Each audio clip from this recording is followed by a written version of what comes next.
I promised that I'll be making videos on Saturn or Shani Maharaj, and in my earlier post also in November, if you follow my page Astrology by Anupam Adlakha, which is connected to my WhatsApp number 7982662721.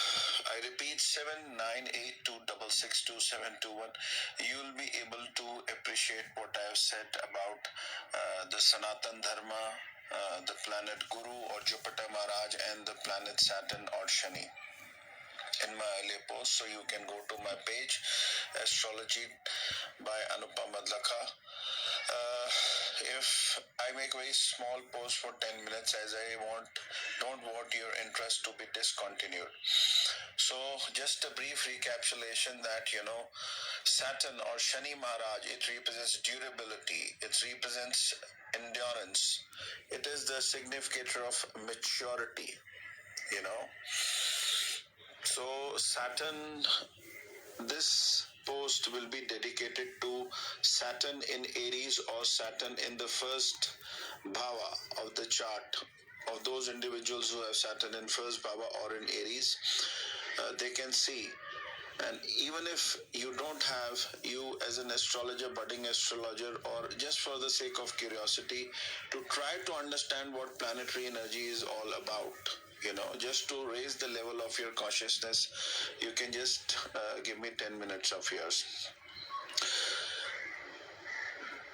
Lord Krishna, in Bhagavad Gita, chapter 11th, and it is verse number 32. He tells, time I am destroyer of the worlds, and I have come to engage all men. This was said by Lord Krishna. So how did he all say that? As I told you, that planets are energies, and these energies have a blueprint, and that blueprint is by virtue of time.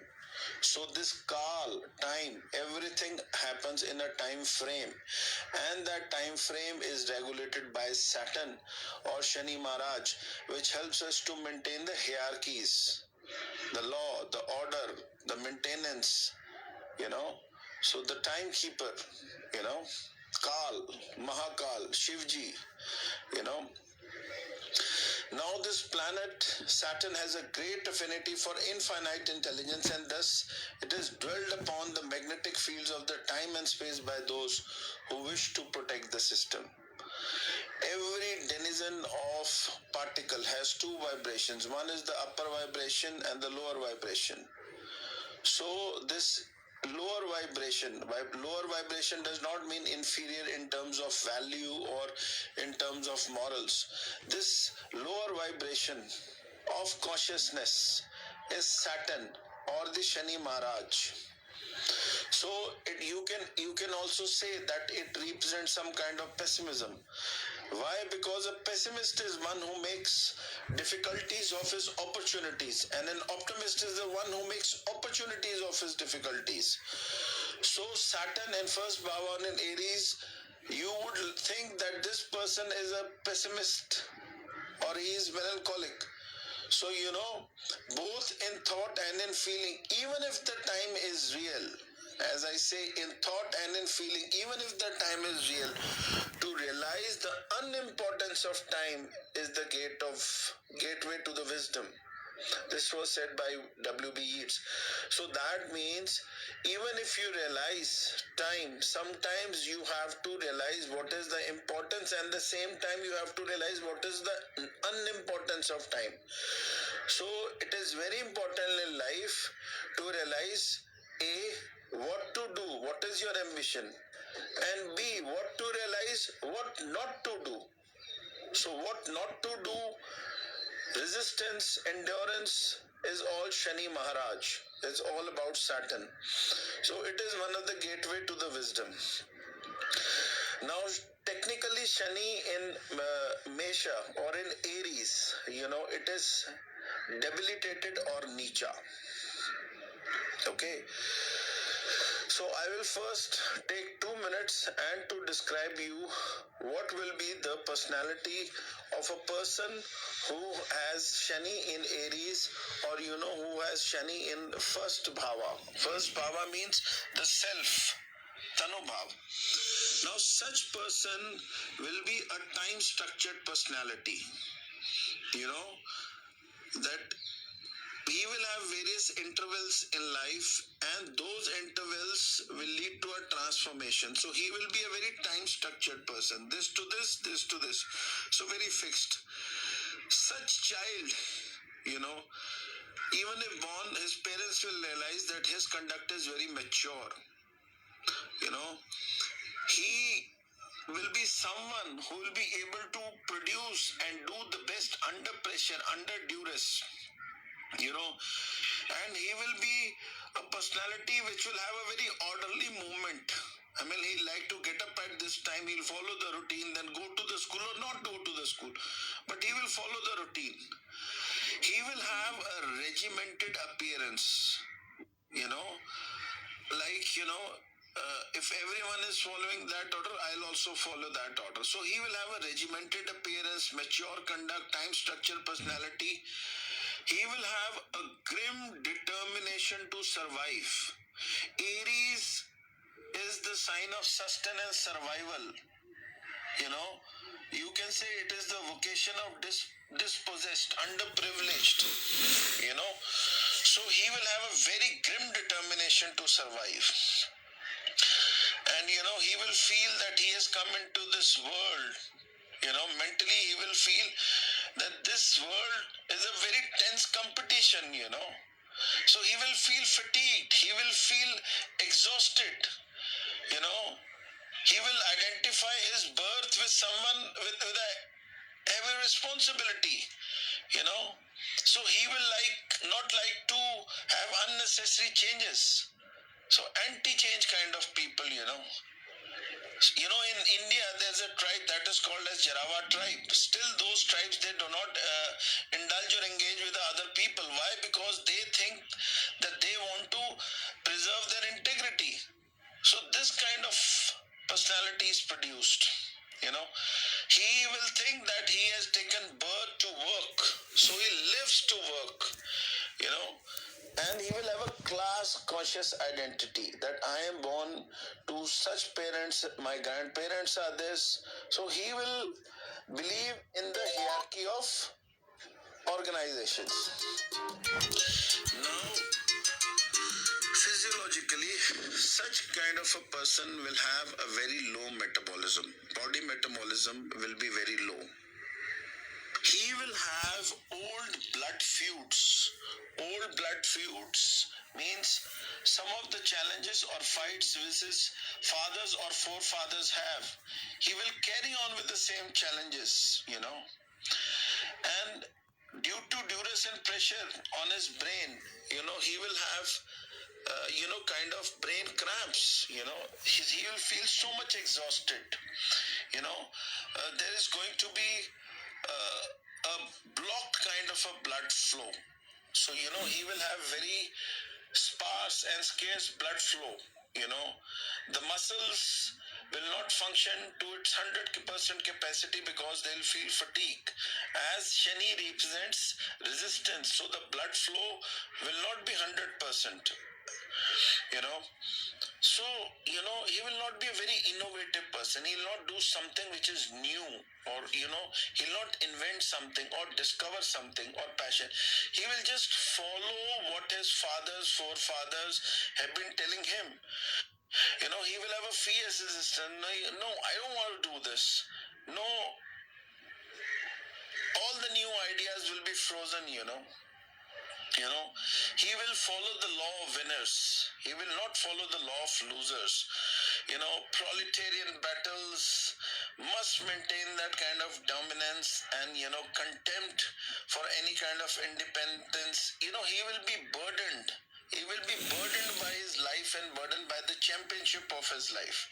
Bitter competitions, endurance, basically everything about survival, that, if life, you have to survive, you have an obligation to fight, So, he normalizes war, structural pressure upon brain and the head, and, lurching a forward push kind of a person, one who is always struggling and, feeling that he, in this life, he is born to, as we say in Hindi, रगड़ खाने के लिए पैदा हुआ हूँ मैं, I'm born to struggle, that kind of personality.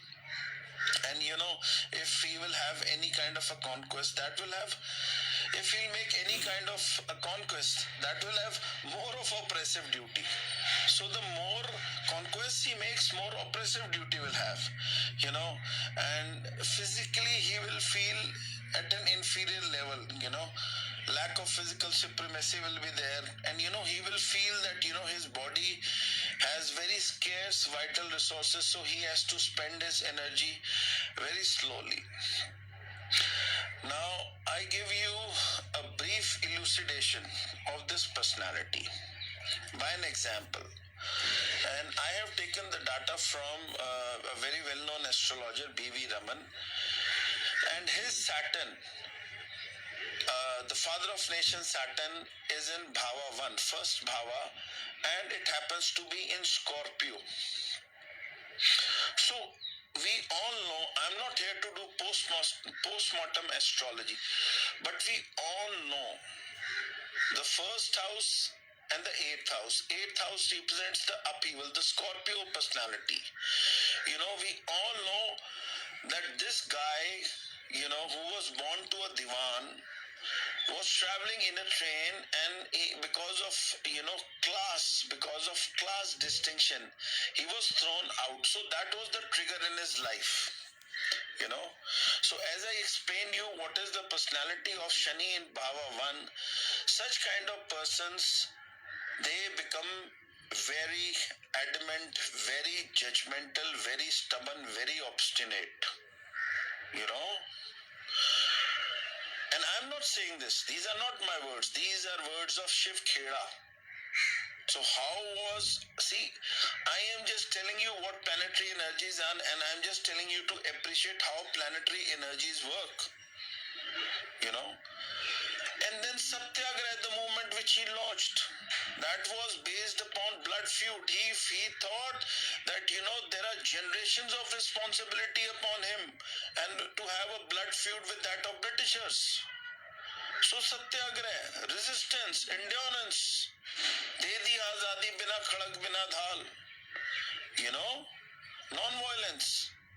Why? Because his infinite intelligence believed that only my physical body, one physical body of mine which has so much endurance that it can go on for days without food and water, I can endure. This was his capacity, But at the same time, look at the dichotomy.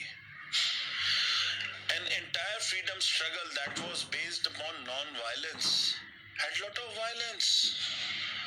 Till 1942, everything was all right. I'm not saying that. Historians say that. And afterwards, lot of violence. Where did non-violence go? So I am telling you, every man, every human, every creature on this earth is a product of planetary energies. Everything was fine before independence. He is the father of nation. He was the father of nation. Another instance which I quote about the frugality of Shani in Bhava 1, or the loss of vital resources. Our father of the nation went to meet the queen as a guest, Now, if a guest comes to you, or if a guest comes to my home, Atiti Devo Bhava, what we do with whatever resources we have, we will present ourselves with humbleness to greet our host. Who was the host? Our guest. Who was the host? The queen. The queen was dressed, the king was dressed, and all the staff was dressed. And how did our honorable father of the nation go? to say scantily clad, in a langoti, in a lathi. This is the power of Shani 1. A skinny, frail man who had nothing to demonstrate his body. If it had been Guru in part 1, I would have said, oh, he has covered his body with flowers, leaves. If it was Venus in part 1, even if he does not have clothes to wear, he'll make a body paint.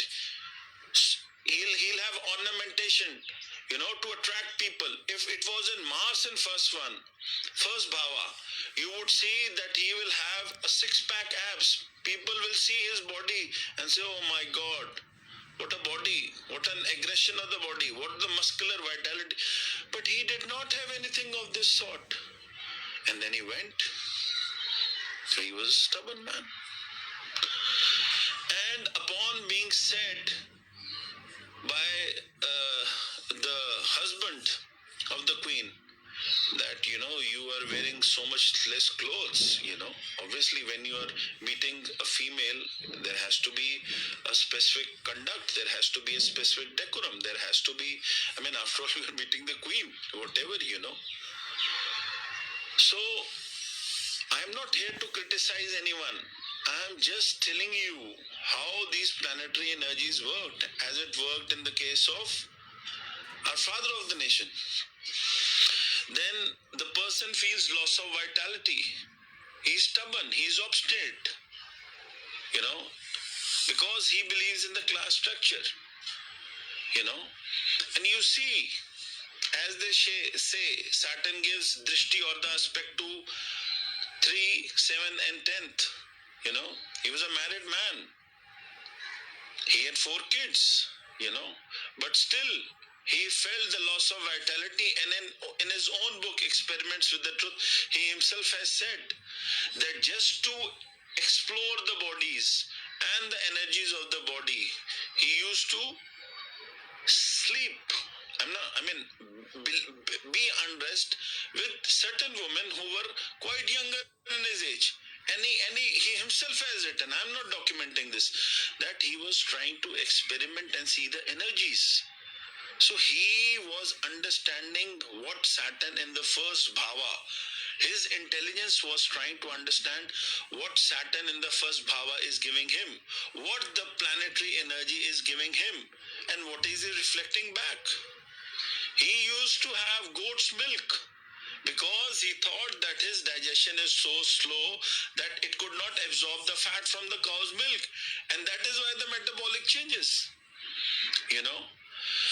So my friends, this was my brief discussion. So if you want to see my earlier videos and understand more of my philosophy of planets, what I think, then you can go to Astrology by Anupam Madlakha, which is linked to my WhatsApp number 798